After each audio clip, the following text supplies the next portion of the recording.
സമയം ഇപ്പോൾ രാവിലെ 5 മണിയായിട്ടുണ്ട്. തലശ്ശേരി റെയിൽവേ സ്റ്റേഷനിൽ നിന്നും ജനശതാബ്ദിക്ക് വേണ്ടിയിട്ടുള്ള വെയിറ്റിംഗ് ആണ്. ഇപ്പോൾ തന്നെ എത്തുന്ന അറിയിപ്പ് വന്നിട്ടുണ്ട്. അങ്ങനെ നേരെ ഇപ്പോൾ കോഴിക്കോട് എത്തിയിട്ടുണ്ട്. 6 മണി കഴിഞ്ഞിട്ടേ ഉള്ളൂ, 6:30 മണിയായിട്ടുണ്ട്. അപ്പോൾ നേരെ ഹോട്ടലിൽ വന്ന് ഒരു ഫുഡൊക്കെ കഴിച്ചു. അടുത്ത ട്രിപ്പ് നേരെ എത്തിയത് എയർപോർട്ടിലേക്കാണ്.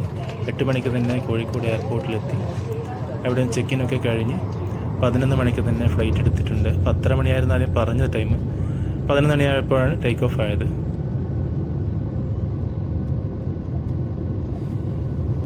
ഇന്ത്യയുടെ തെക്കേറ്റത്തുള്ള കേരളത്തിലെ കോഴിക്കോട് നിന്നും വടക്കേറ്റത്തേക്കുള്ള ലഡാക്കിലേക്കാണ് ഞങ്ങളുടെ ഇന്നത്തെ യാത്ര പോകുന്നത്.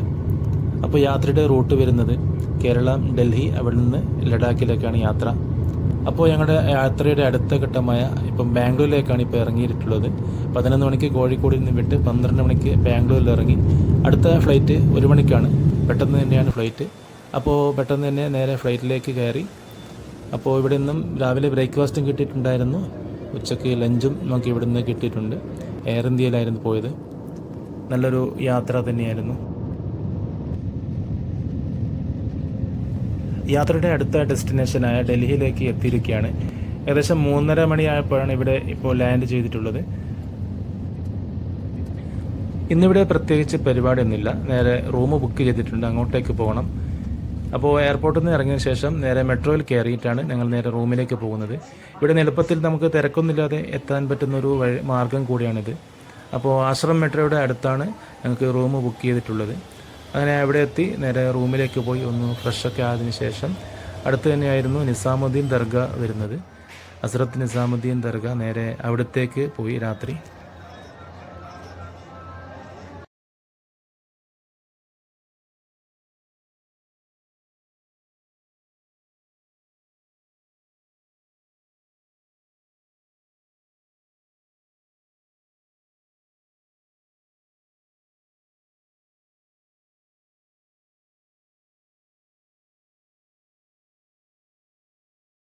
അടുത്ത ദിവസം രാവിലെ 6 മണിക്ക് നിസാമുദ്ദീൻ സ്റ്റേഷനിൽ നിന്നും വന്ദേ ഭാരതിൽ കയറി നേരെ ആഗ്രയിലേക്കുള്ള യാത്രയിലാണ്.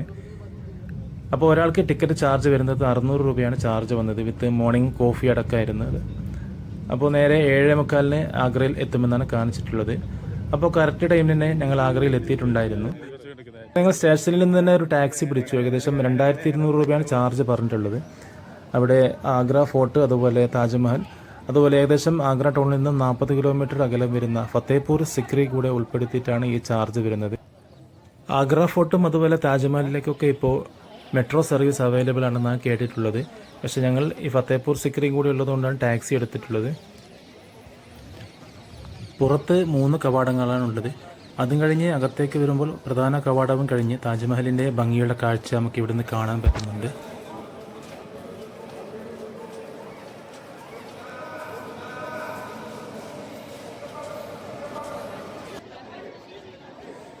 താജ്മഹൽ മുമ്പ് കണ്ടിട്ടുള്ളതാണെങ്കിലും വീണ്ടും കാണുമ്പോൾ നമുക്ക് ആദ്യം കാണുന്നൊരു അനുഭൂതി തന്നെയാണ് കിട്ടുന്നത്. ഏകദേശം 1632 പണി തുടങ്ങി 1653 താജ്മഹലിൻ്റെ പണി പൂർത്തിയായത്. ഇതിന് ചുറ്റുമായി വിശാലമായ ഗാർഡനും സ്ഥിതി ചെയ്യുന്നുണ്ട്. ഇവിടുത്തെ ടിക്കറ്റുകൾ ഓൺലൈൻ എടുത്തിട്ടുണ്ടായിരുന്നു. 200 രൂപ ഇതിന് മുകളിലേക്ക് കയറുവാനും താഴെ മാത്രമാണെങ്കിൽ 45 രൂപയാണ് ചാർജ് വരുന്നത്. താജ്മഹലിൻ്റെ ഭംഗിയുള്ള കാഴ്ച നമുക്ക് അടുത്ത് നിന്നും ഇവിടെ നിന്ന് കാണാൻ പറ്റും.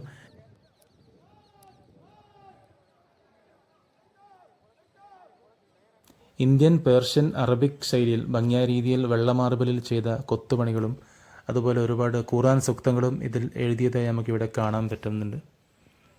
അതുപോലെ താജ്മഹലിന് ഇരുഭാഗത്തുമായി ഒരു ഭാഗത്ത് മസ്ജിദും അതുപോലെ മറുഭാഗത്തായി മെഹമാൻ ഖാനയുമാണ് ഉള്ളത്. ഇവിടെ അകത്തേക്ക് കയറുമ്പോൾ ഷാജഹാൻ്റെയും മുംതാസിൻ്റെയും ഒരു കബറിടത്തിൻ്റെ മാതൃക ഇവിടെ കാണാം. ശരിക്കും കബറിടം ഇതിൻ്റെ താഴെയാണ് സ്ഥിതി ചെയ്യുന്നത്. ഇത് വെറും ഒരു മാതൃക മാത്രമാണ്. അങ്ങനെ അവിടുത്തെ കാഴ്ചയും കണ്ട് പുറം ഭാഗത്തേക്ക് വന്നാൽ ഇവിടെ യമുന നദിയുടെ ഭംഗിയുള്ളൊരു കാഴ്ച കാണാം. നല്ല നിറഞ്ഞൊഴുകുന്ന ഒരു യമുന നദിയാണ് നമുക്കിവിടെ കാണാൻ പറ്റുന്നത്. അതുപോലെ ഇവിടെ ഇപ്പോൾ നല്ലൊരു മഴയുള്ളൊരു സമയം കൂടിയാണ്. നദിയുടെ മറുഭാഗത്തായി ഒരു മുഗൾ ഗാർഡൻ കൂടിയുണ്ട്. ഇവിടെ മുമ്പ് ഒരു ഷാജഹാൻ മറ്റൊരു താജ്മഹൽ കൂടി പണിയാനുള്ള പദ്ധതി ഉണ്ടായിരുന്നാണ് പറയുന്നത്. പക്ഷേ അദ്ദേഹത്തിൻ്റെ പുത്രനെന്ന ഔറംഗസീബ് അതിനെ സമ്മതിച്ചിട്ടുണ്ടായിരുന്നില്ല. കാരണം ഖജനാവിലെ സാമ്പത്തിക പ്രശ്നങ്ങളായിരുന്നു കാരണം. ഇതാണ് നേരത്തെ പറഞ്ഞ മെഹമാൻ ഖാന. ഈ ഭാഗത്ത് മെഹമാൻ ഖാനയും മറുഭാഗത്തായി മസ്ജിദുമാണ് സ്ഥിതി ചെയ്യുന്നത്.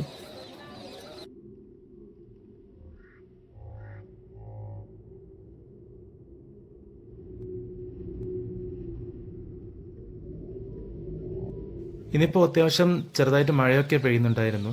അതുകൊണ്ട് തന്നെ നല്ലൊരു ഭംഗിയായി നമുക്ക് താജ്മഹൽ കാണാൻ പറ്റിയിട്ടുണ്ട്. അല്ലെങ്കിൽ അത്യാവശ്യം ചൂടുള്ള സമയമാണിപ്പോൾ. ഈ ഭംഗിയുള്ള വഴികൾക്ക് ഒരുപാട് ത്യാഗത്തിൻ്റെ കഥകളും പറയാനുണ്ടാവാം. പക്ഷേ അതെല്ലാം മറച്ചു പിടിക്കുന്ന രീതിയിലാണ് ഇവിടുത്തെ കാഴ്ചകൾ.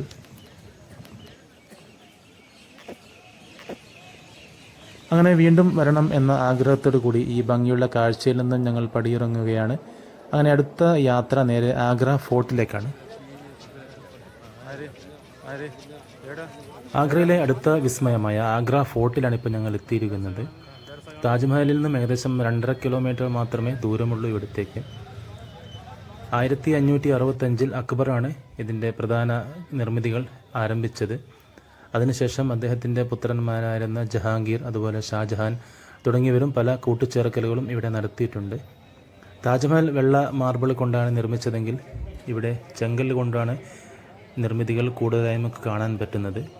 അതുപോലെ മാർബിളും മറ്റ് വില കൂടിയ വസ്തുക്കളും കല്ലുകളുമൊക്കെ ഒരുപാട് ഇതിന് വേണ്ടി ഉപയോഗിച്ചിട്ടുണ്ട്. അങ്ങനെ പ്രധാന കവാടവും കഴിഞ്ഞ് ആനത്താര വഴിയാണിത്. അതും കഴിഞ്ഞ് നേരെ എത്തുന്നത് ജഹാംഗീർ പാലസ് എന്ന് പറയുന്ന ഒരു ബിൽഡിംഗാണ്. കൊട്ടാരത്തിലെ സ്ത്രീകൾക്ക് വേണ്ടി അക്ബർ നിർമ്മിച്ച കെട്ടിടമാണത്. അതും കഴിഞ്ഞ് വലിയൊരു കവാടവുമുണ്ട്. അതും കടന്ന് അകത്തേക്ക് വരുമ്പോൾ വിശാലമായ മുറ്റവും ഭംഗിയുള്ള പൂന്തോട്ടവുമൊക്കെയായി ദിവാനി ആം എന്നുള്ള മറ്റൊരു നിർമ്മിതി ഇവിടെ കാണാം. ഈ ബിൽഡിങ്ങിലാണ് ചക്രവർത്തി ജനങ്ങളുമായി സംബന്ധിക്കുന്നതും അതുപോലെ ജനങ്ങളുടെ കാര്യങ്ങളൊക്കെ അറിയുന്നൊരു ഏരിയ കൂടെയാണിത്. 40ഓളം തൂണുകളിലായി നിൽക്കുന്ന വലിയൊരു കെട്ടിടവും അതിന് ചുറ്റുമായി നടുമുറ്റവുമൊക്കെയായി നല്ലൊരു ഭംഗിയുള്ളൊരു ഏരിയയാണ്. ഇവിടെ ഈ ഭാഗത്തായി ഒരു കല്ലറ കാണാം. ജോൺ റസൽ കോൾവിൻ എന്നൊരു ബ്രിട്ടീഷ് ഗവർണറുടെ കല്ലറയാണിത്. ബ്രിട്ടീഷ് ഭരണകാലത്ത് അവരുടെ കൊട്ടാരമായിട്ടും ഇത് ഉപയോഗിച്ചിട്ടുണ്ടായിരുന്നു. 1630 ഷാജഹാനാണ് ദിവാനി ആം നിർമ്മിച്ചത്. മുകളിലായി ചക്രവർത്തിയും താഴെയായി മന്ത്രിമാരും പ്രധാനമന്ത്രിമാരും പിന്നെ ജനങ്ങളും ഒക്കെ നിന്ന് അവരുടെ പരാതികളും അതുപോലെ പ്രശ്നങ്ങളുമൊക്കെ പരിഹരിക്കുന്നതും അതുപോലെ പല പരിപാടികളും നടക്കുന്ന ഒരു ഏരിയ കൂടിയാണിത്. അങ്കൂരി ബാഗ് എന്നുള്ളൊരു ഏരിയയാണിത്. ഈ ഭാഗത്തായിട്ടാണ് ഷാജഹാനും അദ്ദേഹത്തിൻ്റെ പത്നിമാരും ഒക്കെ താമസിച്ചിരുന്നൊരു ഭാഗമാണിത്. വെളുത്ത മാർബിൾ കൊണ്ടുള്ള നിർമ്മിതികൾ അധികവും ഷാജഹാന്റെ കാലത്താണ് നിർമ്മിച്ചിട്ടുള്ളത്.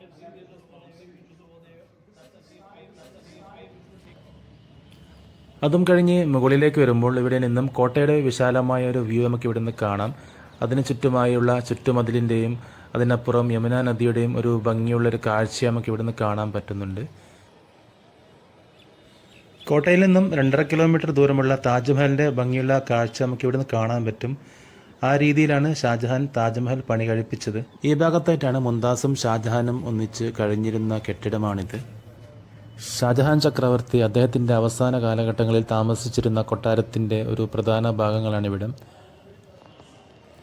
ഷാജഹാന്റെ ഭരണകാലത്ത് കൊട്ടാരത്തിൽ ഒരുപാട് കൂട്ടിച്ചേർക്കലുകൾ നടന്നിട്ടുണ്ടായിരുന്നു. ചെങ്കല്ലുകൾ കൊണ്ട് അക്ബർ നിർമ്മിച്ച പല നിർമ്മിതികളും ഷാജഹാന്റെ കാലത്ത് പൊളിച്ചു മാറ്റി വെള്ള മാർബിളുകൾ കൊണ്ട് മാറ്റി നിർമ്മിച്ചിട്ടുണ്ടായിരുന്നു. അദ്ദേഹത്തിൻ്റെ ഭരണകാലത്ത് താജ്മഹൽ അടക്കം ഒരുപാട് നിർമ്മിതികൾ അദ്ദേഹം നിർമ്മിച്ചിട്ടുണ്ടായിരുന്നു. അത് കാരണം ഭരണത്തിലും അതുപോലെ ഖജനാവിലും കാര്യമായ കുറവുകൾ ഉണ്ടായി തുടങ്ങി. പുത്രന്മാരിൽ കാര്യപ്രാപ്തി ഉണ്ടായിരുന്ന ഔറംഗസീബ് എന്ന പുത്രൻ ഭരണം പിടിച്ചെടുക്കുകയും അദ്ദേഹത്തെ വീട്ടുതടങ്കലിലാക്കുകയും ചെയ്തു. ഷാജഹാനും അദ്ദേഹത്തിൻ്റെ ഭാര്യമാരും മക്കളുമൊക്കെ താമസിച്ചിരുന്ന കൊട്ടാരത്തിലെ ഒരു പ്രധാന ഭാഗമാണിവിടം. അത് കഴിഞ്ഞ് അല്പം ഈ ഭാഗത്തേക്ക് വരുമ്പോൾ ഈ ഭാഗത്തായി മീന മസ്ജിദ് കാണാം.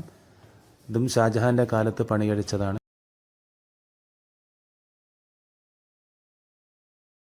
ഷാജഹാന്റെ മറ്റു നിർമ്മിതികൾ പോലെ തന്നെ മസ്ജിദും വെള്ള മാർബിളിൽ കൊത്തുപണികളൊക്കെയായി നല്ലൊരു ഭംഗിയുള്ള നിർമ്മിതി തന്നെയാണ്. ഇവിടെ ദിവാനി ഖാസ് എന്നുള്ള മറ്റൊരു ബിൽഡിംഗ് കാണാം.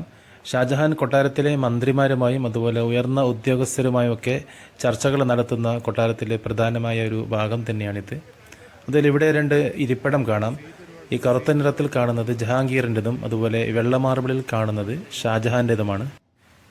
യമുന നദിക്കരയിൽ ചുറ്റും പൂന്തോട്ടവുമൊക്കെയായി നല്ല ഭംഗിയുള്ള രീതിയിൽ തന്നെയാണ് കോട്ട നിർമ്മിച്ചത്. ഇവിടെ ഭംഗിക്ക് മാത്രമല്ല പ്രാധാന്യം കൊടുത്തിട്ടുള്ളത്, സുരക്ഷയ്ക്കും നല്ല പ്രാധാന്യം കൊടുത്തിട്ടുണ്ട്. ആദ്യം ഒരു കനാലും അതിനു ചുറ്റുമായി വലിയ മതിലുമുണ്ട്. അതും കടന്നിട്ട് വേണം കോട്ടയ്ക്കുള്ളിലെത്താൻ. ദൂരെ താജ്മഹലിൻ്റെ കാഴ്ച നമുക്ക് ഏത് ഭാഗത്തു നിന്നും ഭംഗിയുള്ളതായിട്ട് നമുക്ക് കാണാൻ പറ്റും. ഇവിടെ ഷാഹി ഹമാം എന്നൊരു ബിൽഡിംഗ് കാണാം. കൊട്ടാരത്തിലുള്ളവരൊക്കെ കുളിക്കാൻ ഉപയോഗിക്കുന്ന ഒരു ഏരിയ ആണിത്. ഇവിടെ ഈ ഭാഗത്തായി രാജാവും അതുപോലെ കൊട്ടാരത്തിലെ ജനങ്ങളും സഭ കൂടുന്ന സ്ഥലവും അതുപോലെ പരിപാടികളൊക്കെ നടക്കുന്നൊരു സ്ഥലം കൂടെയാണ്. അതുപോലെ കൊട്ടാരത്തിലെ സ്ത്രീകൾക്ക് വേണ്ടിയിട്ടുള്ള കച്ചവട സാധനങ്ങൾ വാങ്ങാൻ പറ്റുന്ന ഒരു ഏരിയ കൂടിയാണിത്. ഇവിടെ രണ്ടോ നിലകളിലായിട്ടാണ് കെട്ടിടങ്ങൾ ഉള്ളത്. ഇവിടെ ഒന്നാമത്തെ നിലയിൽ നിന്നും ഈ ഭാഗത്തോടു കൂടി നമുക്ക് താഴോട്ടേക്ക് ഇറങ്ങിയാൽ നേരത്തെ കണ്ട ദിവാനി ആം എന്നുള്ള ഭാഗത്തേക്ക് എത്താൻ പറ്റും. ഇത് കൊട്ടാരത്തിൽ നിന്നും വിശിഷ്ട വ്യക്തികളൊക്കെ വരുന്ന ദിവാനി ആമിലേക്ക് വരുന്നൊരു ഭാഗമാണിത്. അതുപോലെ രാജാവിന് മുകളിലേക്ക് വരാൻ മറ്റൊരു വഴിയുമുണ്ട്. രാജാവും പ്രജകളും മന്ത്രിമാരുമൊക്കെ സഭ കൂടിയിരുന്ന കൊട്ടാരത്തിലൊരു പ്രധാന ഭാഗം തന്നെയായിരുന്നു ഇത്. നേരത്തെ കണ്ട ജഹാംഗീർ പാലസിൻ്റെ ഉൾഭാഗത്താണ് ഇപ്പോൾ ഉള്ളത്. ഇവിടെ അക്ബറാണ് ജഹാംഗീർ പാലസ് നിർമ്മിച്ചത്. ജഹാംഗീറിൻ്റെ കാലത്ത് ചില കൂട്ടിച്ചേർക്കലുകൾ നടത്തിയിട്ടുണ്ടായിരുന്നു ഇവിടെ. അദ്ദേഹം താമസിച്ചതും അതുപോലെ ഉപയോഗിച്ചിരുന്നതുമായ മുറികളുടെ ഉൾഭാഗങ്ങളാണിത്. ജഹാംഗീറും അദ്ദേഹത്തിൻ്റെ ഭാര്യയും ഷാജഹാന്റെ അമ്മയുമായിരുന്ന ജഗത് ഗോസയുമായിരുന്നു ഇവിടെ താമസിച്ചിട്ടുള്ളത്. ജഹാംഗീർ അദ്ദേഹത്തിൻ്റെ ഭരണകാലയളവുകൾ അധികവും ലാഹോറിലായിരുന്നു. അദ്ദേഹത്തിൻ്റെ ഖബർ സ്ഥിതി ചെയ്യുന്നതും ലാഹോറിലാണ്. ഇവിടെയായിരുന്നു ചക്രവർത്തിയും അദ്ദേഹത്തിൻ്റെ പരിവാരങ്ങളുമൊക്കെ മീറ്റിങ്ങുകളും അതുപോലെ പരിപാടികളുമൊക്കെ നടത്തിക്കുന്ന ഒരു ഏരിയ ആണിത്. അടുത്തതായി ആഗ്രയിൽ നിന്ന് 40 കിലോമീറ്റർ അകലെ രാജസ്ഥാൻ, മധ്യപ്രദേശ് എന്നിവിടങ്ങളിലെ അതിർത്തി പ്രദേശമായ ഫത്തേപൂർ സിക്രിയിലേക്ക് ആഗ്ര ഗേറ്റ് വഴി അകത്തേക്ക് കടക്കുകയാണ്. അങ്ങനെ ഇവിടെ എത്തി വണ്ടി പാർക്ക് ചെയ്തു.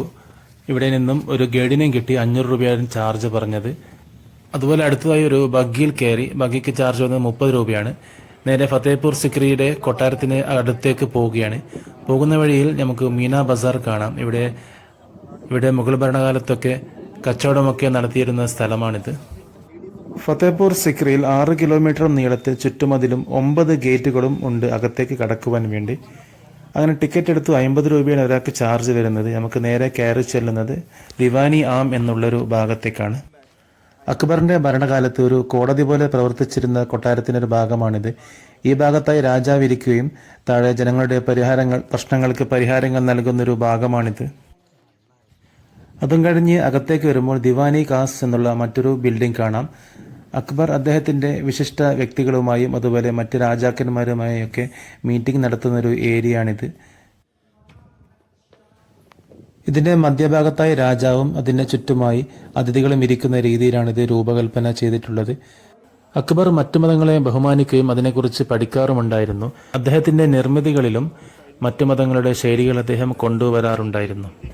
അക്ബറിന്റെ ഭാര്യമാരിൽ പ്രഥമ സ്ഥാനമുണ്ടായിരുന്ന ഹിന്ദു വൈഫ് ജോധാബായ്, അതുപോലെ മുസ്ലിം വൈഫ് തുർക്കിയിലെ രാജ്ഞി, അതുപോലെ ക്രിസ്ത്യൻ വൈഫായിരുന്ന മറിയം ഗോവയിൽ നിന്നുമായിരുന്നു അദ്ദേഹം. അവരെല്ലാം കൂടി ഇവിടെയായിരുന്നു താമസിച്ചിരുന്നത്.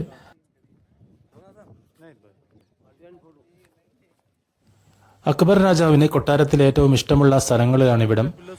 ഈ കാണുന്നതാണ് പഞ്ച്മഹൽ. 174ഓളം തൂണുകളിലായി 5 നിലകളായി നിലകൊള്ളുന്ന നല്ലൊരു ഭംഗിയുള്ള നിർമ്മിതിയാണിത്. രാജാവും അദ്ദേഹത്തിന്റെ ഭാര്യമാരും സമയം ചെലവിടുന്ന ഒരു ഭാഗമാണിത്. ഈ കാണുന്നത് കൊട്ടാരത്തിലെ കുട്ടികളൊക്കെ പഠിച്ചിരുന്ന സ്കൂളാണ്. അതും കഴിഞ്ഞ് ഈ ഭാഗത്തേക്ക് വരുമ്പോൾ കാണുന്നതാണ് അനൂപ് തലാവ്. ചുറ്റും വെള്ളമായി മധ്യത്തിലൊരു സ്റ്റേജ് എന്ന നിലയിലാണ് ഈ ഭാഗം ക്രമീകരിച്ചിരിക്കുന്നത്. സ്റ്റേജിന് മുകളിലായി പ്രശസ്ത സംഗീതജ്ഞനായിരുന്ന ടാൻസൺ സംഗീത വിരുന്ന് നടത്തിയിരുന്ന ഒരു ഭാഗമാണിത്. മുകളിലത്തെ അന്തഃപുരത്തിൽ നിന്ന് രാജാവിന് നല്ല രീതിയിൽ കാണാൻ പറ്റുന്ന രീതിയിലാണ് ഇത് സജ്ജീകരിച്ചിരിക്കുന്നത്. സംഗീതവും നൃത്തവുമൊക്കെയായി കൊട്ടാരത്തിലൊരു ഭംഗിയുള്ളൊരു ഭാഗം തന്നെയായിരുന്നു ഇത്. ഇവിടെ ഈ ഭാഗത്തു നിന്നും പഞ്ച്മഹലിൻ്റെയും ദിവാനി ഖാസിൻ്റെയും ഒക്കെ നല്ലൊരു ഭംഗിയുള്ള കാഴ്ച ഇവിടെ കാണാം. ഇതാണ് തുർക്കി സുൽത്താനയുടെ താമസ സ്ഥലമാണ്. ഇവിടെ നല്ലൊരു ഭംഗിയുള്ള നിർമ്മിതി തന്നെയാണിത്. തൂണിലും ചുമരിലും മുകളിലുമൊക്കെ നല്ല രീതിയിൽ കൊത്തുപണികളൊക്കെ ചെയ്ത് ഭംഗിയാക്കിയ രീതിയിലാണിത് കാണുന്നത്. ഇന്ത്യൻ അതുപോലെ തുർക്കിഷ് കരകൗശല വിദഗ്ധരുടെ പല കൊത്തുപണികളും നമുക്ക് ഇവിടെയൊക്കെ കാണാൻ പറ്റുന്നുണ്ട്. ഇപ്പോഴും അത് നല്ല രീതിയിൽ പരിപാലിച്ച് പോകുന്നുമുണ്ട്. ഈ തുർക്കിഷ് രാജ്ഞി അക്ബറിന്റെ പിതാവ് ഹുമയൂണിന്റെ ബന്ധത്തിലുള്ളവരായിരുന്നു.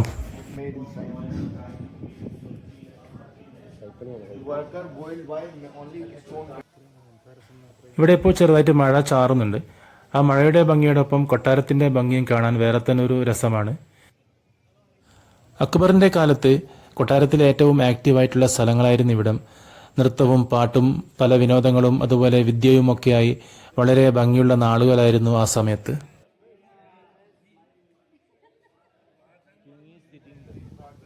ആ കാലത്ത് ജലലഭ്യത കുറവുള്ള സ്ഥലങ്ങളായിരുന്നു ഇവിടം. ആ സമയത്ത് ടാങ്കുകളിലായും അതുപോലെ ഈ രൂപത്തിലുമൊക്കെ വെള്ളം പല രീതിയിലും ശേഖരിച്ച് വെക്കാറുണ്ടായിരുന്നു. അത് കഴിഞ്ഞ് ഈ ഭാഗത്തേക്ക് വരുമ്പോഴാണ് കൊട്ടാരത്തിലെ പ്രധാന ഡൈനിങ് ഏരിയ ആണ് ഇവിടം. That time Rani used to combine food like a vegetarian, non-veg, like a choice, depend on food. കൊട്ടാരത്തിലെ ഈ പ്രധാനപ്പെട്ട ഭാഗം 3 നിലകളിലായിട്ടാണ് നിർമ്മിച്ചിട്ടുള്ളത്.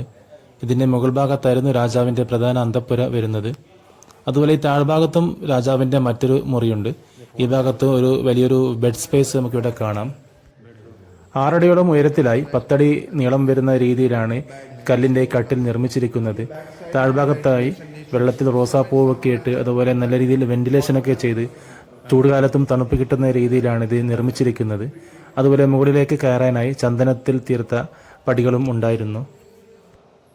താഴ്ഭാഗത്തായി സ്കൂളുകളും അതുപോലെ ലൈബ്രറിയും ഒക്കെ ഉണ്ടായിരുന്നു. നേരത്തെ പറഞ്ഞതുപോലെ കൊട്ടാരത്തിന്റെ പ്രധാന ഭാഗങ്ങളിൽ തന്നെയായിരുന്നു ഇവിടം. ഈ കാണുന്ന കെട്ടിടത്തിന്റെ മുകളിലത്തെ നിലയായിരുന്നു രാജാവിന്റെ പ്രധാന അന്തഃപുരം വരുന്നത്. മുമ്പ് കാലത്ത് ഇതിങ്ങനെ തുറന്ന രീതിയിലായിരുന്നില്ല. വില കൂടിയ മുത്തുകളും കല്ലുകളും ഒക്കെ കൊണ്ട് മറച്ച രീതിയിലായിരുന്നു ഉണ്ടായിരുന്നത്. ബ്രിട്ടീഷുകാരുടെ ഭരണകാലത്ത് അതൊക്കെ ഇവിടെ നിന്നും കടത്തിക്കൊണ്ടുപോവുകയായിരുന്നു. ഈ കാണുന്നത് ജോധാബായി കിച്ചനാണ്. അദ്ദേഹം വെജിറ്റേറിയൻ ആയതുകൊണ്ട് തന്നെ വേറെ തന്നെ കിച്ചനായിരുന്നു.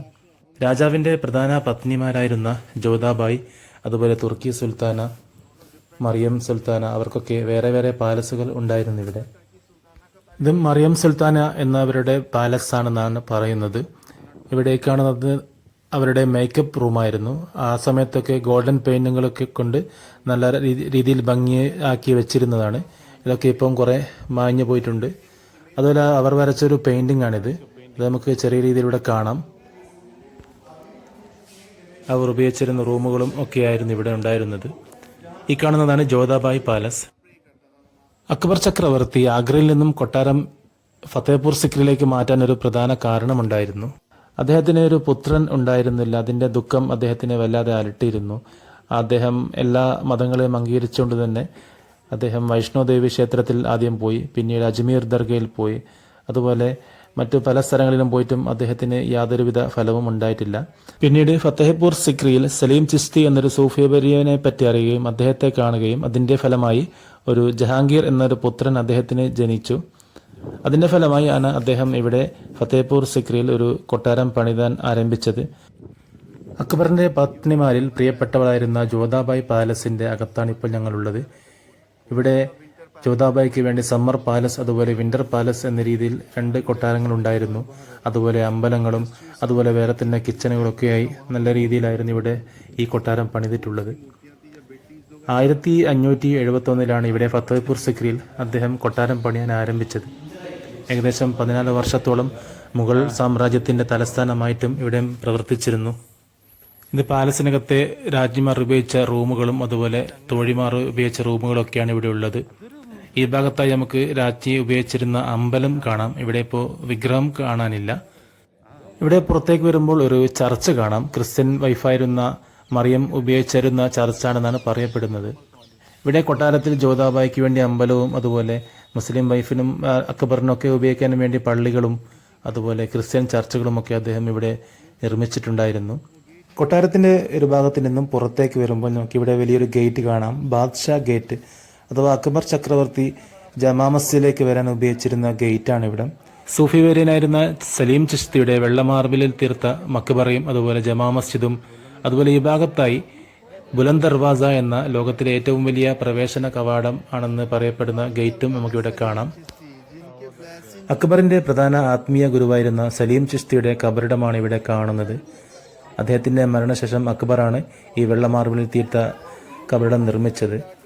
അതുപോലെ മുഗൾ ഭരണകാലത്തെ പ്രധാനികളുടെയും സൂഫിവര്യന്മാരുടെയും കബറിടങ്ങളും ഇവിടെയുണ്ട്. ലോകത്തിലെ ഏറ്റവും വലിയ കവാടം എന്നറിയപ്പെടുന്ന ബുലന്ദ് ദർവാസയാണിത്. ജമാ മസ്ജിദിനോട് ചേർന്നിട്ടുള്ള മതിലിലാണ് ഈ ബുലന്ദ് ദർവാസ നിർമ്മിച്ചിട്ടുള്ളത്. 1570 ഗുജറാത്ത് ഗുജറാത്തിനോടുള്ള വിജയത്തിൻ്റെ പ്രതീകമായിട്ടാണ് അദ്ദേഹം ഈ ദർവാസ നിർമ്മിക്കാൻ ആരംഭിച്ചിട്ടുള്ളത്. ഏകദേശം 1575-ലാണ് ഇതിൻ്റെ നിർമ്മാണം പൂർത്തിയായിട്ടുള്ളത്. ഇവിടെ ഇപ്പോൾ നല്ല രീതിയിൽ തന്നെ മഴ പെയ്യുന്നുണ്ട്, അതുകൊണ്ട് തന്നെ കാര്യമായി വീഡിയോ എടുക്കാനും പറ്റുന്നില്ല. ഫത്തേപൂർ സിക്രി പട്ടണത്തിൻ്റെ ഒരു ഭാഗമാണ് നമുക്ക് ഇവിടെ നിന്നും കാണാൻ പറ്റുന്നത്. നല്ല തിങ്ങി നിറഞ്ഞ ഒരു പട്ടണം തന്നെയാണ് നമുക്ക് താഴെ കാണുന്നത്. ഈ ഭാഗത്തായി കാണുന്നതാണ് അക്ബറിൻ്റെ സമയത്തുണ്ടായിരുന്ന ജയിലുകളാണ് അവിടെ കാണുന്നത്. അതുപോലെ താഴെയായി കാണുന്നത് അന്നദാനം നടത്തിയിരുന്ന ഒരു ഏരിയയാണ്.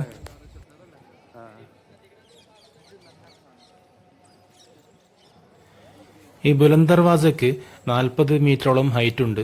ചെങ്കല്ലും മാർബിളും ഒക്കെ ഉപയോഗിച്ച് നല്ല വലിയ മിനാരങ്ങളുമായി മുകൾ അതുപോലെ ഇന്ത്യൻ അറബിക് വാസ്തുശൈലികളൊക്കെ നിർമ്മിച്ച് നല്ല രീതിയിൽ തന്നെ ഭംഗിയായിട്ടാണ് ഇത് നിർമ്മിച്ചിട്ടുള്ളത്. ഇവിടെ നിന്നും സിറ്റിയുടെ ഭംഗിയുള്ള ഒരു കാഴ്ച നമുക്ക് കാണാം. നല്ല മഴ തന്നെയായിരുന്നു ഇവിടം. ഇവിടെ അകത്ത് വരുമ്പോൾ സലീം ചിശ്തിയുടെ മക്ബറയ്ക്കരികെ തന്നെ അസ്ലം ഖാൻ എന്ന ഗവർണറുടെ മക്ബറയും നമുക്കിവിടെ കാണാം. അവിടുത്തെ കാഴ്ചകൾക്ക് ശേഷം ഞങ്ങൾ യാത്ര തുടരുകയാണ്. ഇപ്പോൾ വരുന്ന വഴിക്കും നല്ല മഴ തന്നെയാണ്. ചെറിയ സമയം കൊണ്ട് ഒരുപാട് കാഴ്ചകളും അല്പം അറിവുകളും കിട്ടി. അങ്ങനെ നേരെ വന്ദേ ഭാരതിൽ തിരിച്ച് ഡൽഹിയിൽ വന്നു. ഒന്ന് ഫ്രഷൊക്കെ ആയതിനു ശേഷം നേരെ ഫ്ലൈറ്റിലേക്ക് കയറി. ഇന്ദിരാഗാന്ധി എയർപോർട്ടിലായിരുന്നു. അപ്പോൾ ബാക്കി ലേയിലുള്ള ഭംഗിയുള്ള കാഴ്ചകളുമായി നമുക്ക് വീണ്ടും കാണാം. എല്ലാവർക്കും ഹാപ്പി ഡ്രീംസ്.